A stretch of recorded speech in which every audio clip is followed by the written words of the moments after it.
Assalamualaikum warahmatullahi wabarakatuh. Perkenalkan, nama saya Ananda Khaila Salsabila dengan NPM 2516051083 dari Rence dengan dosen pengampu Muhammad Iqbal Harori. Baik, di sini saya akan menjelaskan mengenai UAS atau ujian akhir semester dengan tema ekonomi dan bisnis. Di sini ada pertanyaan UAS bagian 1, yaitu pertama, jelaskan pentingnya ilmu ekonomi. Ilmu ekonomi itu sangat penting karena mempelajari ilmu ekonomi itu untuk kegiatan sehari-hari itu sangat penting ya Pak, karena tanpa kita sadari dari kita lahir pun kita sudah melakukan kegiatan ekonomi. Bahkan ketika kita sehari-hari pun kegiatan sehari-hari itu kita melakukan ekonomi. Jadi pentingnya kita mempelajari ilmu ekonomi itu karena itu merupakan salah satu ilmu yang linear dengan kehidupan kita sehari-hari, begitu Pak. Kemudian yang kedua, jelaskan apa itu ekonomi dan bisnis. Ekonomi dan bisnis bisa diartikan sebagai suatu bidang ilmu ekonomi terapan yang mempunyai tujuan utama untuk melakukan analisa lebih lanjut terhadap bisnis dengan didasarkan pada teori ekonomi dan juga metode kuantitatif. Referensi ini saya dapatkan dari buku Ekonomi dan Bisnis Administrasi. Kemudian yang ketiga, jelaskan perbedaan ekonomi mikro dan ekonomi makro. Ekonomi mikro yaitu ekonomi yang mempelajari hal-hal kecil atau hal kecil dari sebagian besar ekonomi gitu Pak. Jadi ekonomi mikro itu ilmu ekonomi yang mempelajari bagian kecil dari kegiatan perekonomian atau disebut juga dengan teori harga karena inti dari ekonomi mikro adalah penentuan harga. Sebaliknya, ekonomi makro itu mempelajari mengenai keseluruhan perilaku ekonomi yang mempelajari tentang keseluruhan perilaku ekonomi yang berkaitan dengan penggunaan faktor produksi dan ketersediaan secara efisien. Kemudian yang keempat, apa yang dimaksud dengan investasi menurut buku Ekonomi dan Bisnis Administrasi? Jadi menurut buku Ekonomi dan Bisnis Administrasi, investasi adalah suatu pengeluaran sejumlah dana investor guna membiayai kegiatan produksi untuk mendapatkan profit di masa yang akan datang. Gitu. Kalau misalnya jadi investasi itu ketika ada satu orang investor mengeluarkan sejumlah biaya untuk mendapatkan profit di masa yang mendatang dari perusahaan yang disetorkan tersebut. Nah, kemudian yang keenam, ada apa yang Anda ketahui mengenai nomor 5, apa yang Anda ketahui mengenai ekonomi hijau dan contoh kasusnya akhir-akhir ini. Jadi ekonomi hijau itu merupakan ekonomi yang menciptakan kesejahteraan masyarakat melalui pembatasan sumber daya alam dan rendah karbon. Pertumbuhan ekonomi hijau ini pertumbuhan ekonomi yang kuat dengan ramah lingkungan serta inklusif secara sosial. Nah, kalau contoh kasusnya itu kemarin di Jawa Barat, saya lupa tepatnya di mana. Jadi ada contoh kolaborasi antara pemerintah dan juga masyarakat atau swasta gitu Pak, dalam membangun ekowisata ramah lingkungan yang menciptakan perekonomian lokal sambil menjaga alam. Jadi tujuannya pemerintah dan juga swasta melakukan kolaborasi ini adalah untuk meningkatkan perekonomian lokal gitu, tapi sambil menjaga alam-alam yang terdapat di tempat tersebut gitu. Nah, namanya itu ekowisata ramah lingkungan gitu Pak. Kemudian yang selanjutnya adalah apa yang Anda ketahui mengenai ekonomi biru dan contoh kasusnya akhir-akhir ini. Nah, yang saya tahu dari referensi buku Bisnis dan Ekonomi dan Bisnis Administrasi adalah konsep ekonomi biru ini menjelaskan mengenai ekonomi maritim atau kelautan gitu Pak. Jadi konsep pembangunan ekonomi itu memanfaatkan sumber daya laut secara berkelanjutan dengan tujuan meningkatkan kesejahteraan masyarakat tanpa merusak ekosistem alam gitu Pak. Nah, kalau misalnya kasus akhir-akhir ini yang saya highlight itu Menteri kita Perbaikan Sektor Perikanan Indonesia yaitu Trenggono menekankan pentingnya Swasemda protein dari laut dan membangun kampung nelayan dalam kerangka ekonomi biru gitu. Jadi untuk mensejahterakan ekonomi biru gitu Pak. Nah, kemudian yang ketujuh, jelaskan di mana letak permasalahan ekonomi Indonesia, mengapa lambat bersaing dengan negara maju. Perekonomian di Indonesia itu cukup lambat maju menurut saya dan saya membaca dari referensi yang diberikan itu, kenapa Indonesia tuh lambat maju? Karena ketimpangan antara ketersediaan lapangan pekerjaan dan juga sumber daya yang dimiliki.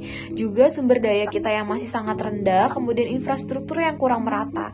Nah, kalau yang pernah saya baca ya Pak, negara itu dikatakan maju ketika memiliki sumber entrepreneur yang sekitar 2,5% atau 5%, maaf jika salah Pak, yang saya tahu itu begitu. Jadi negara itu bisa dikatakan maju adalah negara yang mencapai angka tersebut. Namun Indonesia, pada faktanya Indonesia tuh jauh dari kata itu. Jadi sekitar 0,5% seingat saya, itu Indonesia tuh masih terletak jauh gitu Pak. Jadi perekonomian Indonesia tuh cukup sangat amat jauh dari negara-negara lainnya karena juga teknologi yang kurang memadai dan juga inovasi yang sangat amat terbatas. Gitu Pak. Kemudian yang ke-8, jelaskan di mana letak permasalahan Provinsi Lampung mengapa lambat bersaing dengan negara maju dan berikan solusi Anda. Nah, kalau dari yang sumber data soalnya itu saya baca tadi, itu dari narasumbernya adalah dosen ilmu administrasi bisnis, yaitu Bapak Arief Sugiono. Beliau menyebutkan letak permasalahan Provinsi Lampung mengapa lambat bersaing itu, yang pertama, kualitas sumber daya manusia itu yang sangat jauh, kemudian infrastruktur dan koneksivitas yang belum merata, kemudian struktur industri yang lemah. Kualitas sumber daya manusia itu sangat amat masih menengah ke bawah. Jadi Lampung itu masih dikatakan provinsi yang cukup jauh, atau letak permasalahannya itu lambat bersaing dengan negara-negara lain karena kembali lagi ke poin awal, yaitu sumber daya manusia yang belum memadai kualitasnya apa.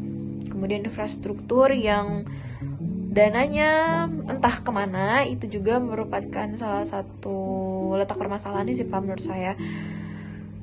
Kalau solusinya itu menurut saya peningkatan kualitas sumber daya manusia, juga peningkatan infrastruktur dan koneksivitas. Kita tidak bisa nyalahin 100% kepada pemerintah, namun kita sebagai masyarakat juga harus memiliki pandangan jauh mengapa negara kita atau provinsi kita tidak mampu bersaing gitu Pak. Jadi karena adanya kualitas pendidikan dan juga infrastruktur yang tidak memadai karena uangnya tidak tahu kemana Pak. Nah, kemudian yang terakhir adalah analisis dan jelaskan di mana letak permasalahan daerah Anda, mengapa lambat bersaing dengan wilayah lain, berikan solusi Anda. Kalau saya tinggal di kota dan lahir di kota Bandar Lampung, tepatnya di Wai Halim. Di sini yang saya analisis adalah lagi-lagi Pak, ketimpangan antara lapangan pekerjaan dan sumber daya alam. Di sini yang sangat amat saya soroti karena di sekitaran saya pun banyak sekali remaja-remaja yang sudah lulus namun masih menganggur karena keterbatasan lapangan pekerjaan. Yang kita tahu adalah lapangan pekerjaan saat ini sangat amat cukup terbatas dibandingkan dengan sumber daya yang dihasilkan. Nah, juga upah pendapatan yang rendah. Yang kita tahu itu di sini di Bandar Lampung tentunya itu setahu saya UMR itu masih di 2,8. Jadi itu juga merupakan salah satu letak permasalahan sih Pak. Juga program bantuan sosial yang belum efektif dan juga sempurna. Program bansos ya Pak. Bansos di sini tuh belum merata. Jadi banyak sekali orang-orang yang memiliki ekonomi menengah ke bawah itu justru tidak mendapatkan dibandingkan ekonomi menengah ke atas gitu Pak. Solusinya itu dari saya peningkatan kualitas sumber daya alam lagi, seperti yang saya bilang di awal, sama seperti di nomor 8, kemudian optimalisasi bantuan sosial, kemudian lagi peningkatan infrastruktur dan konektivitas. Gitu Pak. Itu saja mungkin pernyataan UAS bagian 1 dari saya. Kemudian lanjut ke bagian 3, jelaskan ulang materi diskusi yang sudah dikerjakan setiap pertemuan setelah UAS, kaitkan dengan teori yang berhubungan. Jadi materi-materi yang sudah diberikan oleh Pak Iqbal yaitu pertemuan ke 11 sepertinya, atau pertemuan ke 9, 10. ya seper-10 atau 11. Itu yang pertama itu ada perkenalan dari Pak Iqbal, mengapa ekonomi itu sangat penting bagi kita pelajari gitu. Seperti yang nomor 1 Bapak Iqbal berikan, itu Bapak Iqbal juga menerangkan pada pertama kali pertemuan itu juga perkenalan mengenai Pak Iqbal dari mana, kemudian sekolah pokoknya biodata mengenai Bapak Iqbal. Kemudian pertemuan kedua itu mencari berita ekonomi di konten CNBC dan juga lain-lainnya. Itu kita membahas mengenai ekonomi yang ada di internasional maupun di nasional. Maaf ya Pak kalau ngomongnya agak belibet. Yang ketiga itu kosong karena kita ada bisnis family gathering atau makrab. Kemudian yang keempat itu wawancara galeri pasar saham dan juga laporannya. Tugasnya ada laporan. Kita mewawancarai galeri pasar saham, kita belajar mengenai investasi dan juga ekonomi itu pasar modal itu berpengaruh nggak sih di ekonomi internasional maupun nasional itu. Kemudian yang selanjutnya ada wawancara UMKM dan juga laporan. Itu kita mewawancarai, pada saat itu kelompok saya mewawancarai bakso ikan yang ada di dekat BNI. Kemudian yang terakhir itu diskusi bencana Sumatera yang baru saja kemarin kita kerjakan, yang kita diskusikan. Itu merupakan pertemuan terakhir untuk pembahasan diskusi bencana Sumatera. Baik, mungkin ini cukup. Maaf jika ada salah-salah kata dan juga perbuatan. Saya Nada Khairil Sabila. Terima kasih Pak.